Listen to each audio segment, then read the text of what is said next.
You're listening to the Huddle Up Podcast with Chad Jensen and Zack Kelberman. Join Broncos Country's deep divers at milehighhuddle.com and sound off. And now it's time to drop some knowledge. Welcome in, everybody, to another episode of the Huddle Up Podcast, presented, as always, by Mile High Huddle and 24/7 Sports, powered today, as you know, by Overtime Media. I'm your host, Chad Jensen. With me, reunited once again, is none other than your Denver Broncos reporter for 24/7 Sports, Zack Kelberman. Zack, I know, my dog, you were having freaking withdrawals as soon as you hopped on that plane back home. I did. I had to head back early. You stayed a couple more days than I did, but I had a blast. It was so much fun being at the Combine, Chat. We made a great team there. We put out a lot of content, a lot of good stuff for the Broncos, a lot of news that came out. I do kick myself for having to come back a little early, but I know we're going to kill it next year. I cannot wait to be back. So much fun. I mean, at first, for those of you, like Zach and I, we cover the team remotely, and you think, when you first get there, and I've been to NFL events before, so it wasn't my first rodeo, but still, when you get there and you're walking right next to, Steve Atwater, and, you're walking, John Elway passes by, or within arm's distance is, Adam Schefter, etc. For a second, you kind of have to pinch yourself. There's like this tone of unreality, you know what I mean, where you're like, wait a minute, what the hell's going on? Oh, yeah, this is rad. And pretty soon, though, remember we had a conversation just walking down, heading back to the media room. We're like, now Ian Rappaport walks by, you're not even phased, or this player, or that prospect, or this Hall of Famer, or Mike Munchak's in the hall, and there's Chris Cooper, and you're like, whatevs, right? I got a job to do. Yeah, inside, internally, you're fangirling hard the first day. But the second day, you're working hard, trying to get the story, you're typing away. It becomes old hat. It becomes second nature. Okay, there's Adam Schefter, there's Rappaport. Okay, I got to write about the Broncos right now. So it's awesome being – I look at it like Disneyland for NFL nerds, and I definitely am. And just being a part of it, it was truly a blessing. You should have seen my dude when Pete Carroll was at the podium. He's probably about halfway through his presser, and all of a sudden I hear – hey, Pete, yeah, what was the logic behind signing Paxton Lynch? He hates me now. Pete Carroll forever hates me. I pissed him off so bad by asking, why would you sign Paxton Lynch? Yeah. Why would you bring on a bus? But yeah, that was a good time. I think I wrote something the wrong way on that. I would say for those listening, just go, I'm sure you can find it on Twitter or YouTube somewhere. There's probably a full, or even the Seahawks team website. Go find Pete Carroll's full 10 or 15 minutes he did at the podium and wait for that question and just watch his tonality and body language when he responds to Zach's question, because Zach irritated him and his response was, what do you think he said off the top of the hat? He's tall. He openly asked me, have you seen him play? And I'm like, yeah, I covered him. Like, yeah, I've seen him play. He's pretty bad. He's tall, and he has a strong arm. What else can he bring to the table? It was PTSD in the truest sense for me. But you actually had some really good questions for a few different GMs. Even John Lynch, you were the guy that asked, hey, John, you willing to deal the number 2 overall pick? I'm surprised that question didn't come up, honestly, because he's so active in the trade market and in the draft. And yeah, in the Broncos, with Elway, you never know. And I wanted to gauge his interest. And he said to me, why are you interested? He said he's always open. So I thought that was pretty interesting, too. Yeah, he's a neat guy, like very engaging, very warm. I think it takes – he's the type of guy that can flip a switch. On the field, he was a beast. Physical, dominating, freaking intimidating, strong safety. But like – in real life, John Lynch is the type of guy I think you would have to try really hard to piss him off. Yeah, he's a consummate professional, super nice guy, affable, open, forthcoming. I had a lot of fun just watching his press conference and gleaning some insight from him. Yeah, so it was a fun experience. And as Zach said, we worked our butts off to bring you guys everything. Even once Zach left, the last day Zach was there, I think it was Thursday, we were talking to the offensive tackles and guards and the OL, and we were asking every chance we got, have you talked to the Broncos? Running backs? Yes, how did that go? And that trend continued. And one thing I learned, Zach, and then I don't want to make this another Combine recap, because I think as we've talked about off air, we've pretty much mined that ground. But one thing I learned, Zach, on I think it was Friday. No, it was Saturday. They brought out the off-ball linebackers. Every off-ball linebacker I talked to, with the exception of one, when I asked them, have you met with or talked to the Broncos, that either had an informal or formal meeting with the Broncos, everyone I asked except Devin Bush of Michigan. Yeah, that's the same thing I actually wrote about the offensive linemen that I talked to on Thursday. Every single one I surveyed, almost every single one, either met with the Broncos or will meet with the Broncos formally or informally. And it's just the Broncos are targeting those positions of need. We all know the front seven, inside linebacker, defensive line, getting rid of Brandon Marshall, Domata Peko. We all know the offensive line woes. I mean, they're not hiding their intentions and they're not hiding their holes. And even John Elway said, and Fangio said, we have a lot of holes to fill, a lot of picks to do it, and they're not going to settle. They're not going to reach. They're going to take the best player available, and they're going to be able to fill those needs in the draft. So that's why they're kind of casting a wide net. And I thought it was interesting, too, that they're really surveying everyone. They're not limiting their search at all. They're keeping all their options open.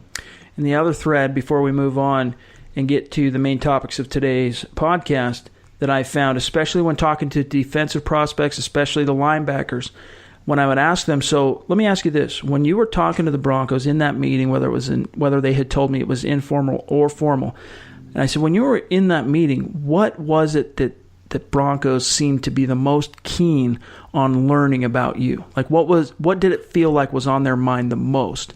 And without fail, each and every one of them asked me told me that it had something to do with them, with the Broncos wanting to know, trying to deduce their football IQ by certain lines of question, or literally getting them on the whiteboard, having them watch their own film from college to break down and explain what happened on this play, or what was this scheme, what was your responsibility, what was the coverage, and then doing the same where they would show Broncos film to a prospect like Cody Barton, the linebacker from Utah, and say, what do you see here, to really test the acumen of these guys between the years.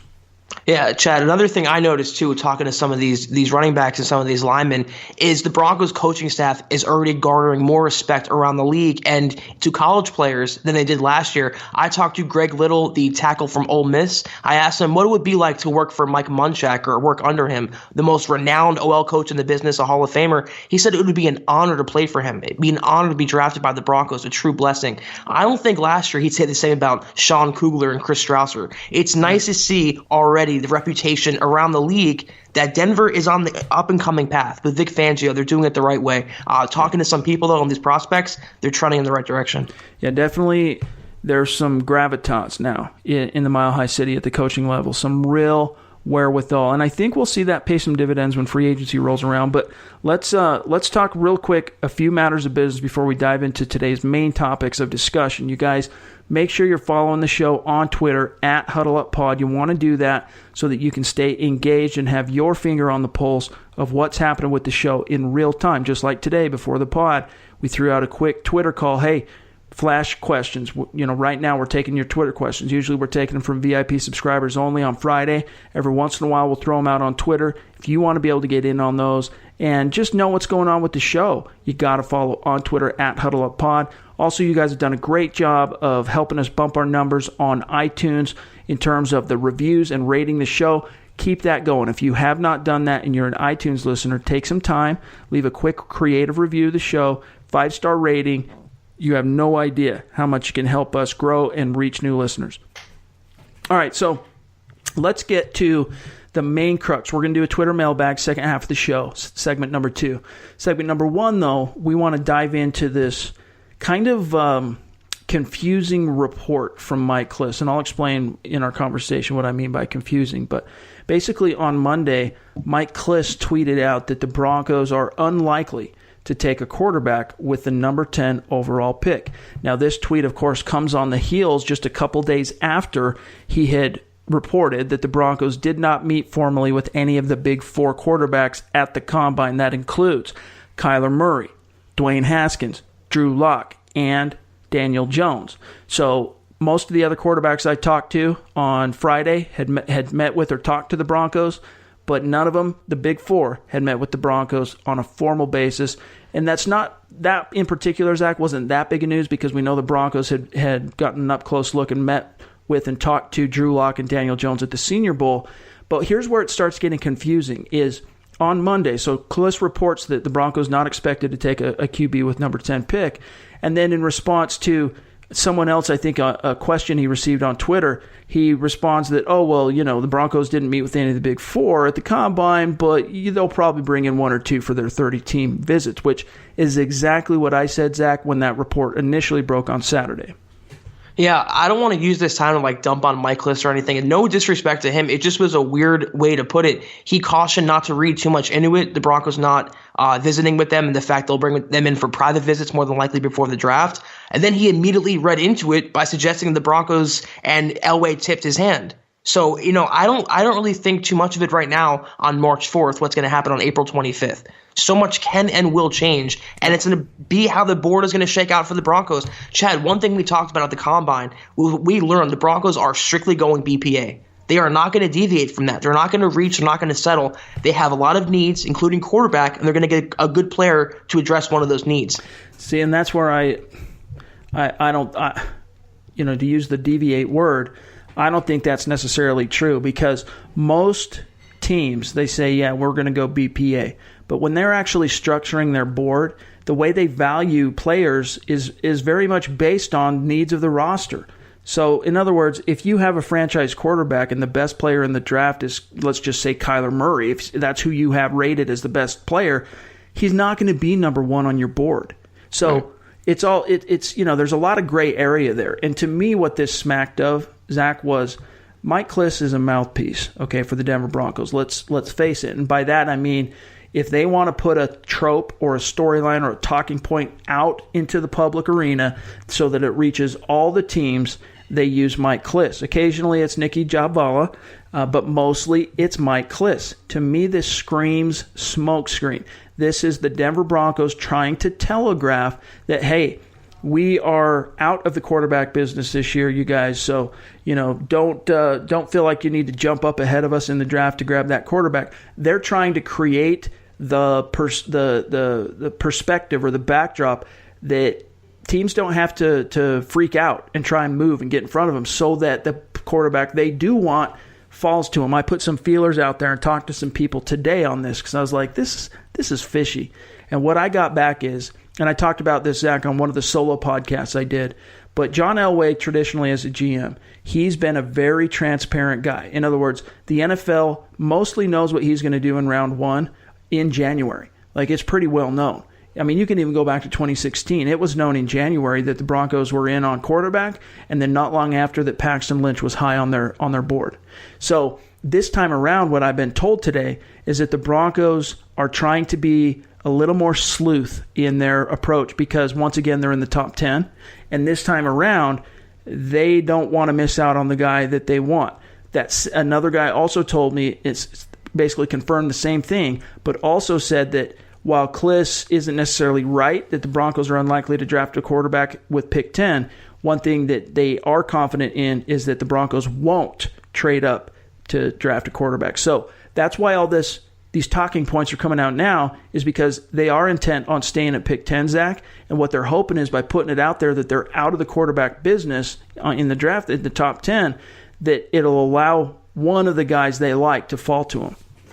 Yeah, I agree in the sense that it does smack of a smokescreen, but just as that the report that Elway is enamored by Drew Lock, that was a smokescreen too. It seems like they're trying to balance out their intentions here. What I meant by deviate was they're going to have their big board. They're sitting at number 10. I think it'll play out like last year where they can want a quarterback, but if they don't get one, they're going to still pick the next player on their board, just as Bradley Chubb fell into their lap. So they can want Drew Lock, they can want Haskins, but at number 10, if they're not available and Devin White is, I don't think they're going to shed any tears. They're going to take the linebacker and fill a major need there. So I don't see Elway. My impression was he can win with Flacco. They want to build around him, but they're not going to reach. They're not going to trade the farm for anyone in this class. Right. And his comments on 2020 kind of led me to believe he wants to let Justin Herbert that play out there. So I just think quarterback obviously for sure is prioritized as number one, but they have other needs too, and they're going to address those. Yeah, and that's where I'll 100% agree with you is that, I mean, we don't even have to read between the lines. Fangio just came out and said BPA. The way our roster is structured now, we have enough needs in enough places that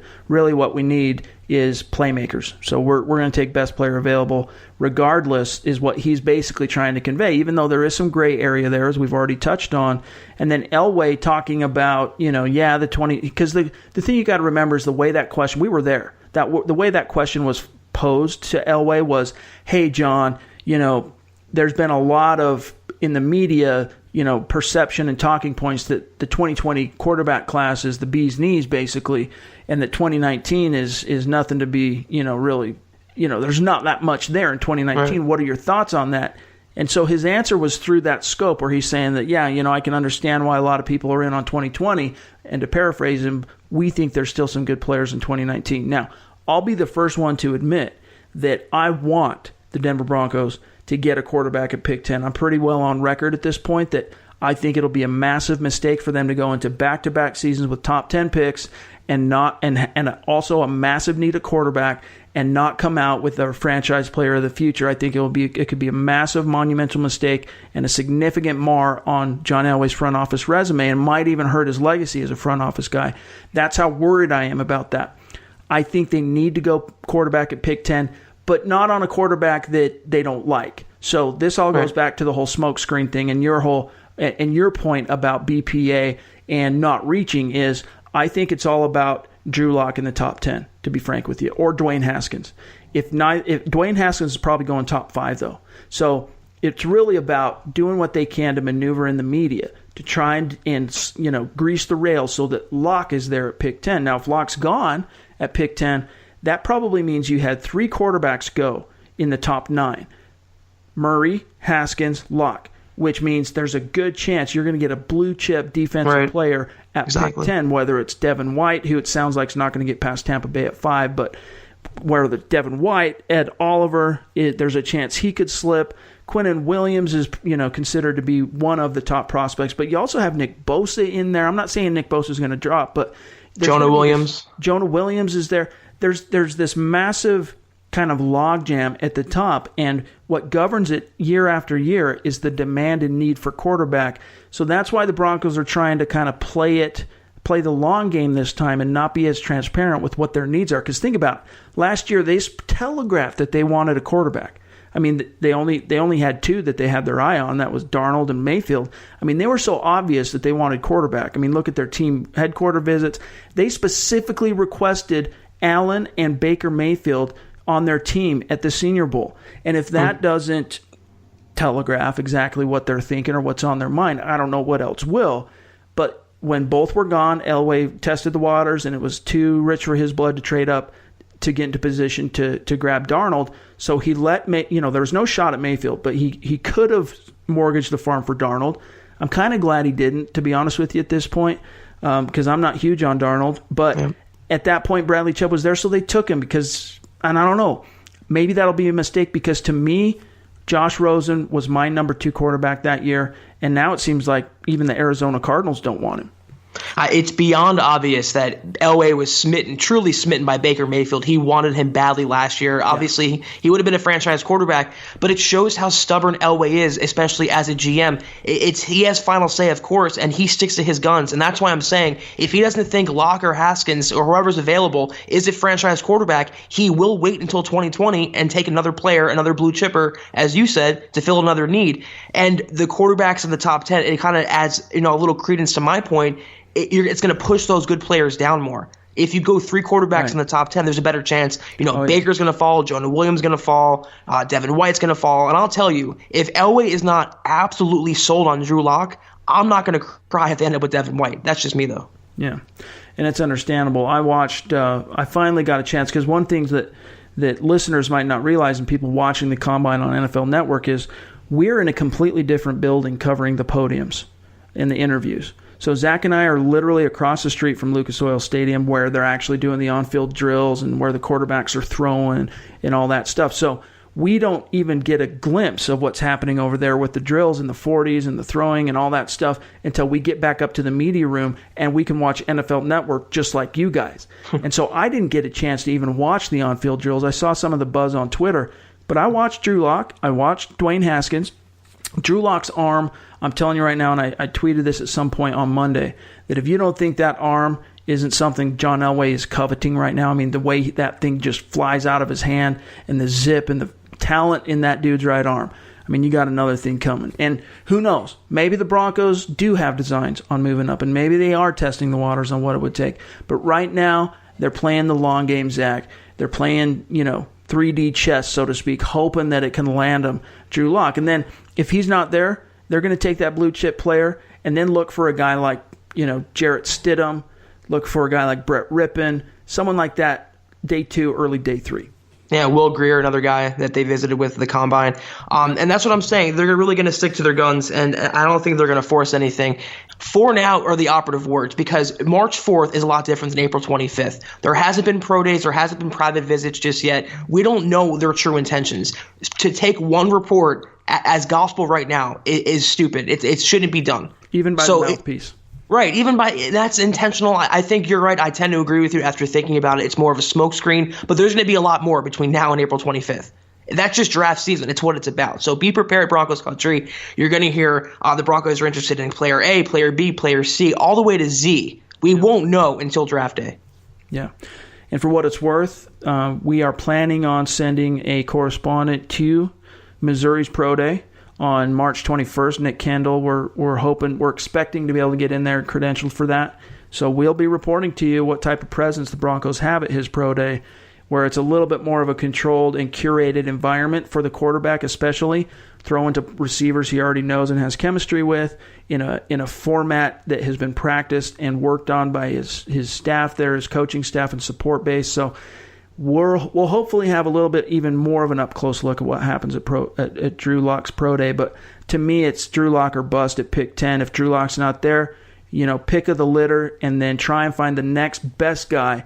Because the Broncos do, no matter what. Like, there's that trope, and I addressed this, I think, also, Zach, unfortunately, on one of the solo pods that came out of a message on the VIP forum, a comment someone made that was like, look, if you don't see a quarterback being a starter, you just don't take him, which to me is absolutely not true. There are so many examples of quarterbacks being taken beyond round 1, especially in the recent NFL, not so much in the deep history, but the recent history of the NFL.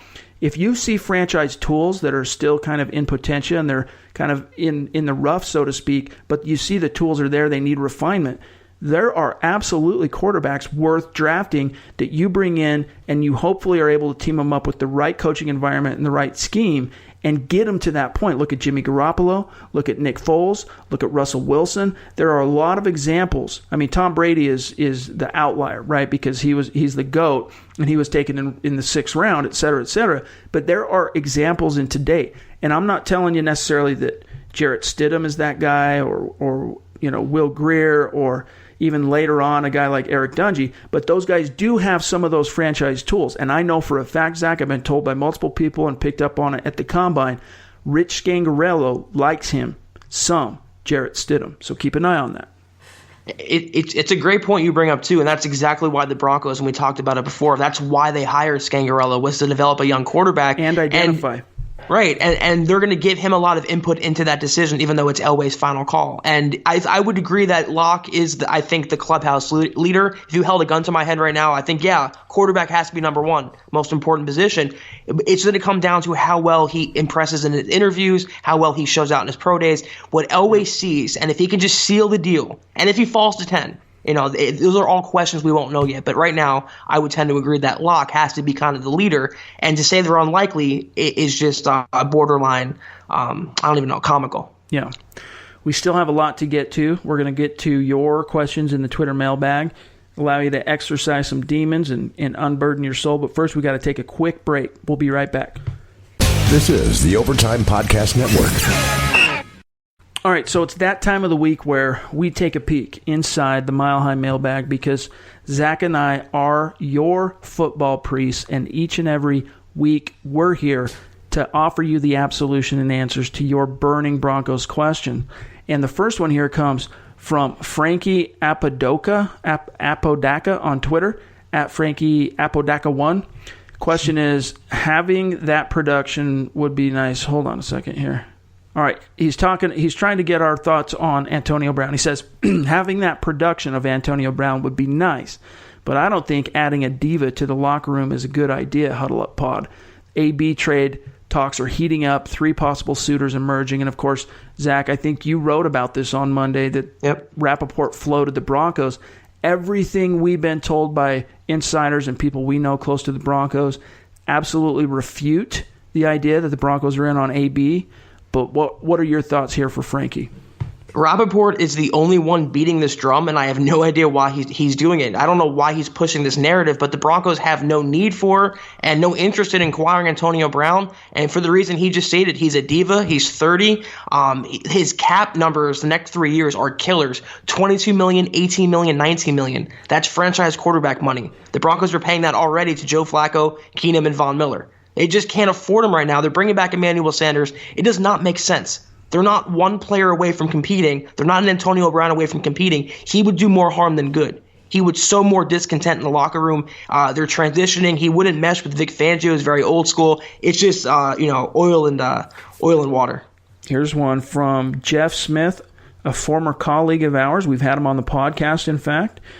He says, imagine if Elway, hypothetically, whiffed on 2 first-round quarterbacks in this short period of time. Brutal look, but kind of a necessary risk? ? Your thoughts for Jeff? What's up, Jeff? I see you. Yeah, we talked about it a lot, Chad. The Broncos, 2 years in a row, they have 2 top 10 picks. They cannot come away in this draft, in both drafts, without a quarterback, and Elway has to get it right. That's the second part to it. He cannot whiff again, and he might be gun-shy. He might be tentative. He has to get it right. His contract's expiring. You've talked about that a lot. He knows the Broncos are at a crossroads. He's under the spotlight right now, and even more so after acquiring Joe Flacco. It's putting a Band-Aid over a bullet hole, to use your expression. He has to get it right, and his reputation is at stake. Everything's at stake here. So it would be brutal, and we just have to see how it plays out. But you can't, he's the one that stood up there and said, I'm going to keep swinging, right? Sometimes you swing and miss. He has no choice. Sometimes you hit. He's got to find the guy. And who knows? Maybe there's a shot that maybe they really have talked themselves into believing that Joe Flacco is the guy. But even if they're 100% sold on that notion, okay, he's 34 and you have a top 10 pick. And he's only under contract for 3 more years. So you need that next guy. And I guess at that point, if your belief is that Flacco gives you the opportunity to compete for Super Bowls now, if that's your belief, then it comes down to where you evaluate your need in terms of the long-term guy. Because when the Broncos had Peyton Manning, they were able to land him in March of 2012. They had a franchise quarterback, and they still had a need after dealing Tim Tebow for a groomed, long-term with franchise upside type guy to groom behind Peyton Manning.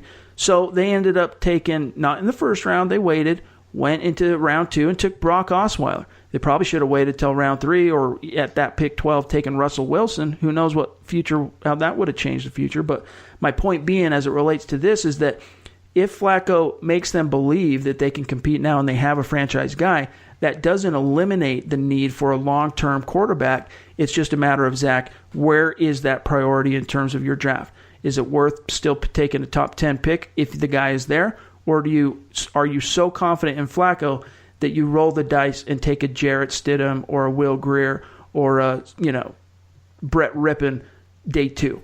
I came away from the combine thinking just that they can compete with Joe Flacco. I wrote about that numerous times. That's the impression Elway gave to me. I just want to know, where is that belief based on? He's 34. He's coming off an injury. He got Wally pipped by a rookie who the team wouldn't even throw with. I mean, they literally wouldn't throw the ball with this guy who replaced Joe Flacco. This is not the Super Bowl MVP Joe Flacco. This is a rotting off in the sunset, a twilight Joe Flacco, So I don't know why Elway thinks if he does, he can win with him. This is a placeholder. It's a Band-Aid in the truest sense. The only way the Flacco acquisition makes sense is if they do the Browns method, where they have a veteran and they have the rookie on waiting in the wings. And all it takes is one bad play or one injury, and that rookie takes over. But if they come away with this draft with, Brett Rippon, a 4th mid-round pick, and Joe Flacco, it's not going to inspire much confidence in the future. Let's move on here to the next question here from Ian Darbs Jr. at Mango and Rice on Twitter. With the combine over, I think the Broncos will sit at pick 10, meaning won't trade up. I feel we should take Devin White or Greedy Williams at 10. The other top corners didn't test well, which I also have learned since I talked to Nick Kendall today, and he let me know. No one really jumped out during the testing. So Ian says, unless Ed Oliver or DK Metcalf falls to 10, he wants Devin White or Greedy Williams. What are your thoughts on this? There are plenty of later round quarterbacks. Zach? First of all, Vic Fangio said himself that tackling is non-negotiable, so that kind of rules out Greedy Williams, who's not a great tackler. Very fast, good ball skills, but DeAndre Baker is a much better cornerback prospect. I would not take Metcalf in the first round. You invested second and fourth round picks last year. You have Emmanuel Sanders coming back, bigger needs. It's going to come down to me, quarterback, corner, or Devin White pretty much. I mean, or maybe Jonah Williams in an off chance, but Devin White, the guy is a freak. I mean, he absolutely crushed the combine, fills a huge need. I mean, to pair him up with Vic Fangio, Von Miller, Bradley Chubb, that's pretty scary to think about. Yeah, I'm not sure how I feel on that.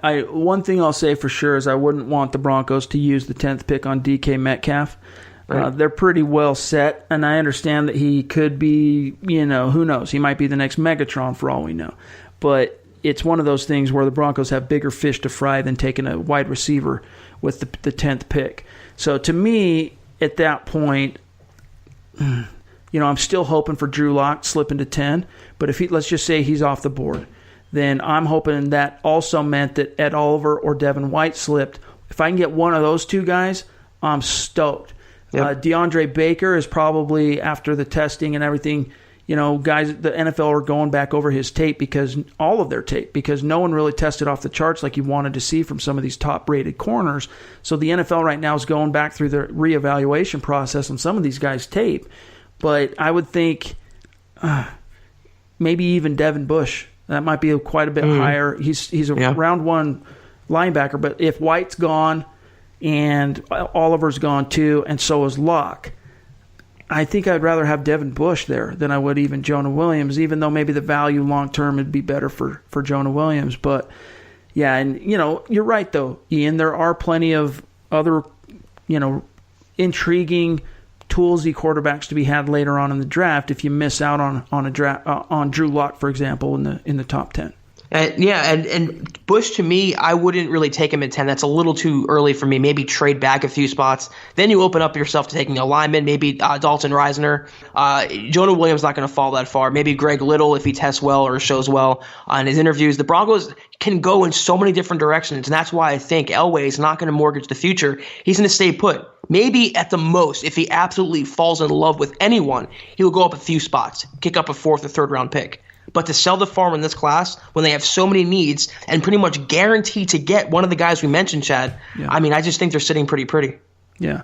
The one corner I've been told, that's amongst the top, let's say, 5 at the position is the kid from Washington, Byron Murphy. Geez, the name almost escaped me. Byron Murphy, I've been told, is a player that even after the testing, the Broncos like. So do they like him enough to take him at pick 10? I haven't seen him mocked that high, at least not in a recent mock.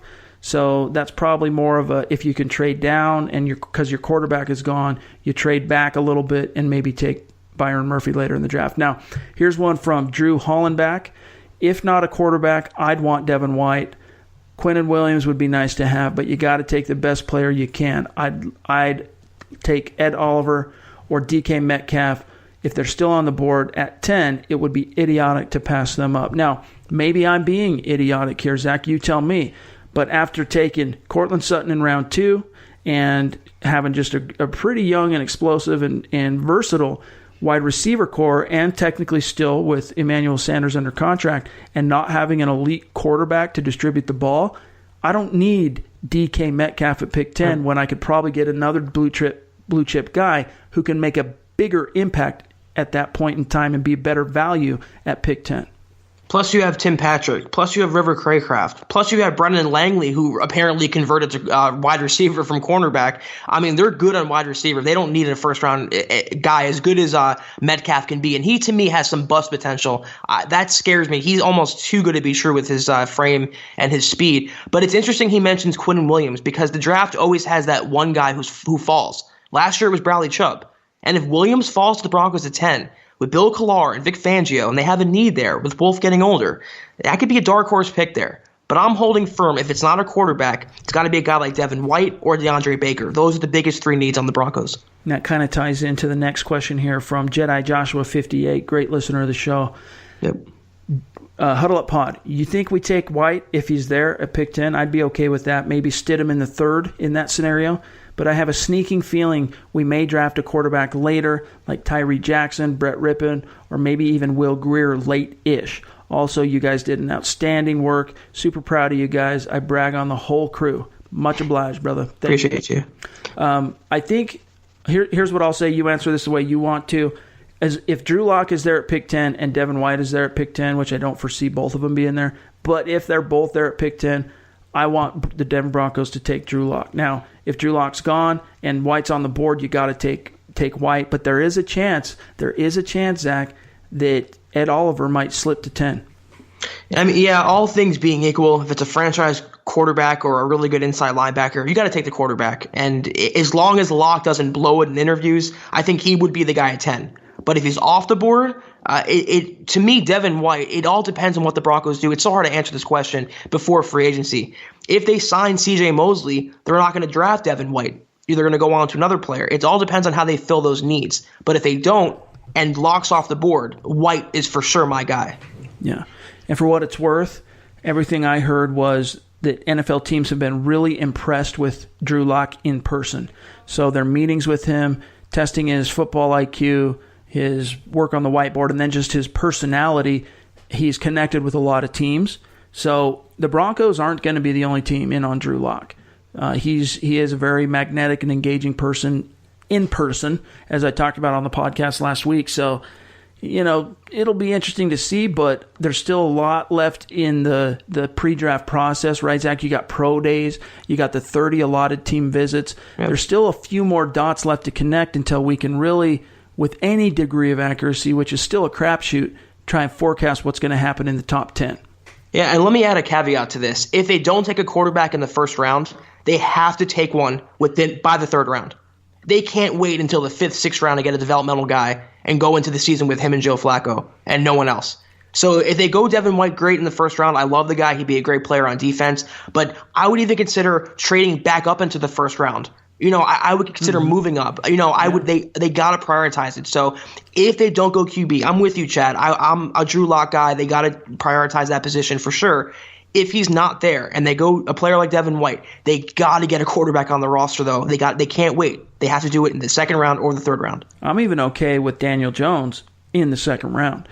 I wouldn't be okay with Daniel Jones in the first round, but if the Broncos missed out on Locke and took a Devin White or an Ed Oliver or just a spitball, DeAndre Baker or Byron Murphy at pick 10, and took Daniel Jones because he was still there or he fell in the second round, I'd be okay with that. I could live with that because he's a good scheme fit. And honestly, I like the potential of any young quarterback coming in and working with Scangarello and in this offense. So last question, and then we're out of here, from Ronald Newman.